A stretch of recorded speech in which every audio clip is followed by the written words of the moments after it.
I didn't really know how I could assess anything other than the mediocre life. Was it because it was not who I'm meant to be? Or was it because I just don't know what to do to get there? Like they were choosing to live a very different life than I choose to live. So you either choose to control your thoughts or allow them to control you. Hello, goddesses. Welcome to today's episode where we talk about first evolution of life, which is live. So I'm already super pumped, so let's just get into it, shall we? So there are a total of three very distinct phases of evolution: live, execute, and own.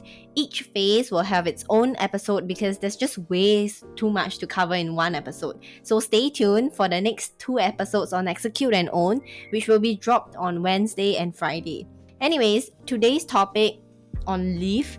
The leaf phase is where we get to know who the influential goddess it truly is.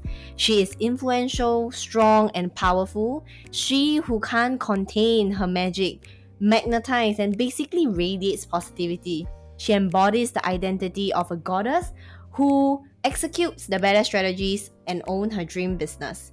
So I want to bring you on a journey to fully embody this next level self and living the influential goddess life. So I remember clearly a time in my life where being the next level self felt very unattainable, and even having the desire to want certain kind of things felt untouchable and embarrassing. And taking certain actions felt impossible. It felt like that was it. That was what life was. That was what life was gonna be 10 years down the road, 20 years down the road, or maybe even just forever. And that's who I am, who I was gonna be. I didn't really know how I could assess anything other than the mediocre life. So when I used to look at things that other coaches in my industry were doing, the life that they were living, the things that they had, it never occurred to me to ask myself the most important question of what it takes for them to be that kind of person, to do and have the things that they have, and more importantly, what do I have to do to live, execute, and own the things that I want to have. I was so used to envying what others had, the lives that they live, and question why I didn't have them and blamed it everything that I could. So it didn't occur to me that the difference between us is not the things that we have and the actions that we take, but rather the difference in the decision that they made was that it was possible for them and what they were willing to become in this lifetime. So this decision was what magnetized the people, create opportunities and places and everything in their life that was possible for them. So what I did not think to reflect on was that if I felt like all this didn't feel accessible to me, was it because it was not who I'm meant to be? Or was it because I just don't know what to do to get there? That was when I started pulling back the curtains of my life and work on myself. Really look at where am I selling myself short? Like where am I not allowing myself to be the best version of myself? When I decide to stop being in the pity party and seek the truth, I came to realize that the only thing that set me apart from these people, of what I deem as successful people, it may look very different from you, right? But what was the difference was that not that they were in a very different place. Like they were choosing to live a very different life than I choose to live. So this whole journey of self-awareness took me from being blindsided by the grades in life to actually learning how to live life, which means being happy even when I have nothing, zero clients, $0 months, and still feeling safe because I decided to play the long game. I decided that it's not what happens now, but it's what I believe can happen in my lifetime.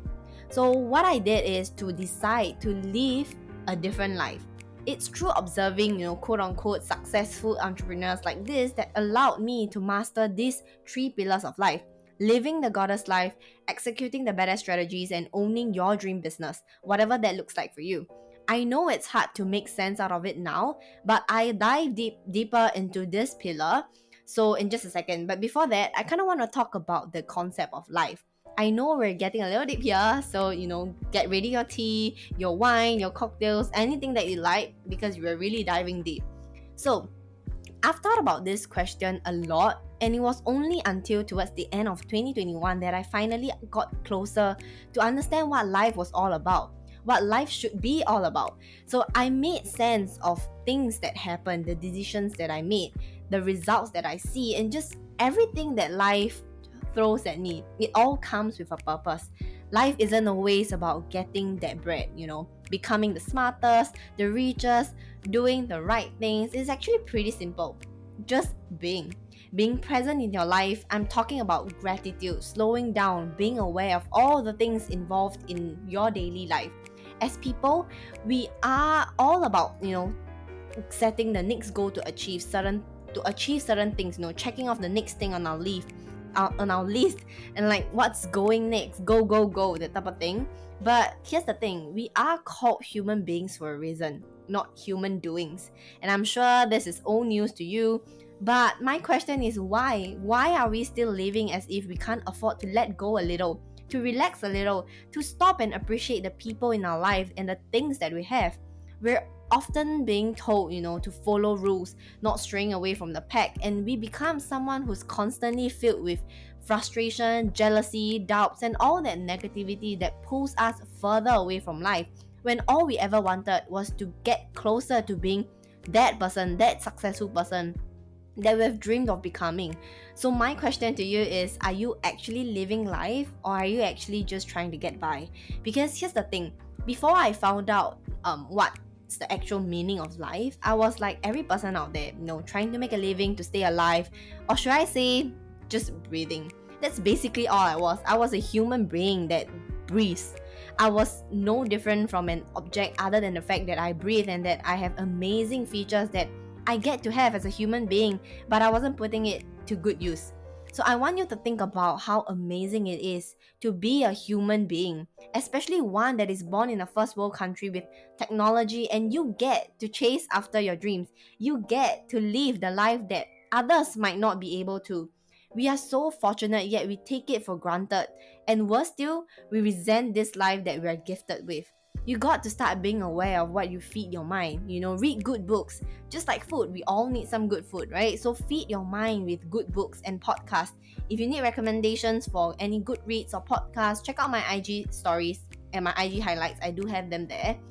But anyways, we are not our thoughts. We become our thoughts. Your thoughts turn into actions, and actions produce the results you see. So words, we all know, have tremendous power. Be very intentional with your words. If you learn how to communicate with yourself, you have already won half of the battle, because communicating with yourself is harder than communicating with others. That's my concept of life. To put it simply, there's so much more to life than just the doings. It's the living that actually matters. Being one with your heart, mind, and body, allowing yourself some time to actually sit with emotions that you have instead of just brushing it off and moving on to the next thing on the list. So with that said, we shall dive deeper into the first evolution of life: live. Living the goddess life, live as the goddess you were meant to be. She's your identity. So the first pillar, being the most important one, would affect the outcome or results that you see. Because when you are in alignment with your identity, living that version of you makes it so much easier to be in alignment with the decisions that you make, the actions that you take, which will be reflected in the outcome that you see when the actions are in alignment with who you are, which is your identity. Being in alignment means that your thoughts, emotions, and actions are the driving forces towards your desired outcome.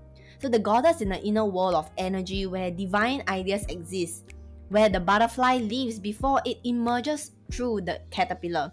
She guides your heart and your mind, which is two really important aspects of your life, which makes her important. So it starts from our inner peace, our inner realm, that required emotional intelligence, our power, having the strong mentality that determines how we view ourselves to be. So if your thoughts and your emotions are not in alignment, no matter what's your action plan, the action will never create your desired results. That's why I always say that it's not about what you do, but rather who you are when you're doing it.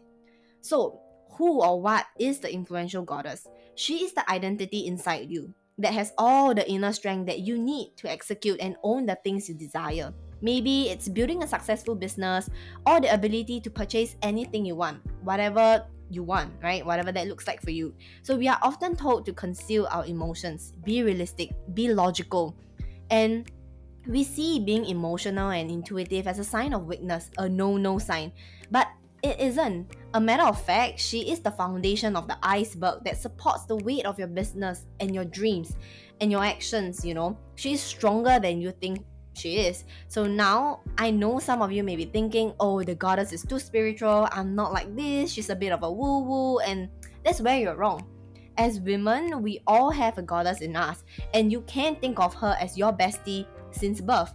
She supports your inner strength and allows you to feel and know if your actions are in alignment with the identity that you get. You want to get your desired results. This is why the phrase women's intuition even exists. So what does it look like to live the goddess life? Living like an influential goddess means that she trusts that she will reach the next level unapologetically wants something specific. She acknowledges that she goes first and there's no need to wait for XYZ to happen before she achieves something. So the goddess grows and flourishes in an environment where she's free from all the negative self-talk, the envying and jealousy. She's all about intuition, all the senses that you feel and experience in this world. And magical things happen when you learn to step into that divine self and tap into your influential self. You learn to trust your intuition on what feels aligned to you. And the moment you feel that something isn't aligned before it is even reflected physically. You know that you no longer have to wait for things to happen. You get to go first and you take the lead. So as we grow, we are taught to do things that we think will have immediate results. Actions that are proven to work on a daily basis. There are so many things that are happening at one time that we often push our intuition aside because we are so focused on the doing, checking off the next thing on our to-do list. We are so busy with the execution and getting to the desired outcome that we miss the red flags that our intuition is telling us. Something like, I don't really feel like it. I don't really know. It doesn't feel good. These red flags are our goddesses telling us to slow down, take a breather, to look into certain things that we miss. And when we choose to brush her off, what ends up happening is that when we don't feel alignment with our actions but do it anyway, we get impatient, we have negative thoughts, and all this happens because we choose to not listen to our intuition. You got to understand that sometimes we need to slow down to speed up. If you have to wait until you see results that show you that your strategies aren't working, you waste a lot of time and energy on repeating the same cycle of focusing on the doing, ignoring your intuition, and getting upset at the results. The goddess sends a signal, your intuition, as a guide to tell you that something is off much sooner so that you can make amendments and realign faster before it reflects into your physical world. So if you don't know where to start, I would suggest starting by building a smaller corner, either in your room or in your mind, where you can attain this inner peace and this quiet space where you're able to hold space for your emotions and thoughts and let go of the ones that don't feel aligned anymore, that don't serve you anymore. Really be in tune with how you feel, let out your emotions, and don't be embarrassed about it. We're humans after all, we are meant to have emotions. So if you feel like this influential goddess version of you is way out of reach, feels almost impossible, you're putting her on a pedestal. Take her down a notch. She isn't someone who is coming your way. She is in you and she's already in you. So before you try to do something, make sure that your thoughts and your emotions are in alignment with your identity, the desired outcome. Because everything starts from thought and what you're feeling. In order to be the most aligned version of yourself, you have to step into it. Not step up, but step into that version because it's already there. Take her down the pedestal and be intentional with the questions you actually ask yourself. So write this down somewhere. These are the questions that have helped me to step into this influential goddess version of myself. So number 1 is, what should your thoughts look like? Meaning, what do you need to think on a daily basis? Am I thinking the thoughts that supports my actions? Number 2 is, what are some emotions you need to feel on a daily basis? Am I feeling the emotions that supports my doings? Number 3 is, what kind of decisions would she make? Would she make a decision from a place of scarcity or abundance?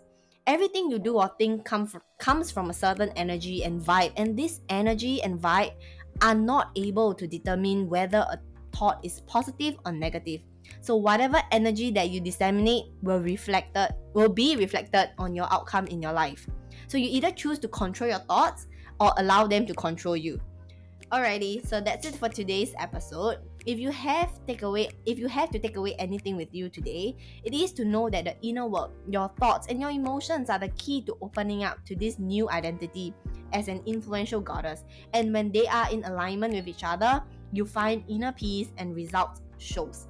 So if you like more content like this, you love the vibes on my Instagram and our influential family Facebook group, all the links can be found below. So also, if you haven't already, it would mean a lot to me if you could share and subscribe so that we can continue to grow this sisterhood and connect with other goddesses. I can't wait to see you in my world. Bye!